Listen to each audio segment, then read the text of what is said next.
League Cup quarter-final time. It's Man United versus Charlton Athletic. Let's get into the preview. So form-wise, both these teams come into this with a little bit of form. Charlton, of course, 3 wins in the last 5 matches. Manchester United 7 wins from the last 7. Obviously Charlton playing in League 1, it's a much lower level of competition. There isn't the same quality. Manchester United are 7 from 7. We are the formed team in the top flight of English football, and this should be a fairly routine win for Erik ten Hag's team. Of course, it doesn't always go that way. The cup can throw up surprises, but I would be very, very surprised if Manchester United do not come out on top in this one. We are the team in form, and now it's time to look at the man in form. That is the key man for me. It's Marcus Rashford. So it isn't the first time this season I have said Marcus Rashford is the key man for Manchester United, and it certainly will not be the last. Rashford, of course, in that last match against Everton, absolutely fantastic. His dribbling, his running with the ball, and his chance creation was absolutely fantastic. He should have had more assists,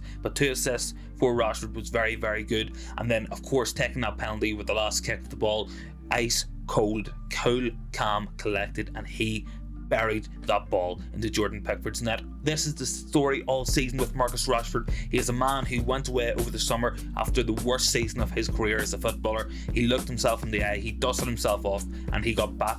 He got into training and he is back to his best. He is putting up fantastic numbers for Manchester United and for England. We can see in 29 matches, Rashford has 13 goals for United, 3 for England, so that's 16 total, 6 assists as well. Absolutely fantastic numbers, well and truly back to his best, and he will be putting up plus 20 goals this season for the 3rd year out of 4, which is a very good return for a guy who's only 25. Looking at those underlying numbers, we've highlighted some of them here as well. That shows a man highly involved. 3.2 shots per match means he is very, very trigger happy, and that is good. Manchester United need decisiveness in that final third, and Rashford brings it.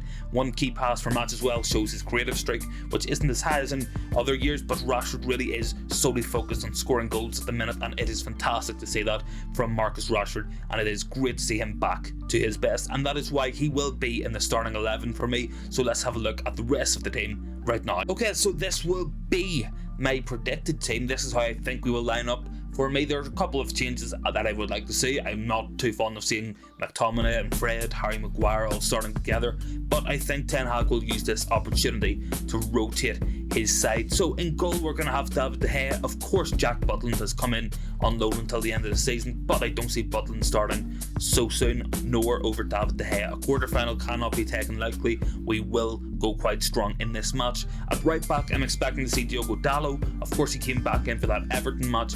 We want to build up his fitness more, get him back to his levels pre-World Cup, pre his injury as well. So getting Dalot back in will be very important, and especially in this match, his width and his creativity will be very, very important and essential really for the functioning of our team in an offensive point of view. So looking at our centre backs, I'm going to go for Harry Maguire and Lisandro Martinez. Harry Maguire will play because I don't want to risk Raphael Varane with the Manchester derby next week. We want to have Varane on the pitch against Manchester City. Lisandro Martinez is in there for the exact opposite in my opinion. Let's build up a bit of fitness in Martinez, get him back up to speed so he too can play in the Manchester derby, which will be very, very important for us. Looking at left back, I think it'll be Luke Shaw, but it could well be Tyrell Malacia, so don't be surprised to see that there has changed, but I would go for Shaw for that creative spark that we need to break down this stubborn low block that we will come up against. Moving into midfield, I'm sorry guys, I am sorry, it's going to be McFred. I don't want to see Casemiro on the pitch. We shouldn't need Casemiro on the pitch against Charlton. Give the guy a rest, get him ready for Manchester City, and the same goes for Christian Eriksen as well. We should have more than enough on the pitch to beat Charlton Athletic in my opinion. Moving forward, Bruno will start as always, with Donny van de Beek's injury there is no real opportunity to rotate Bruno out of that team, so I will keep him in there for now. Perhaps we could have a switch after an hour and put Eriksen on to give Bruno a bit of a rest. Moving into the forward line, we're going to have Alejandro Garnacho off that left hand side. For me, he's looked very positive in recent weeks, and his ball carrying and his skills, his speed will be absolutely essential against Charlton. Looking at striker, I'm going to go for Marcus Rashford.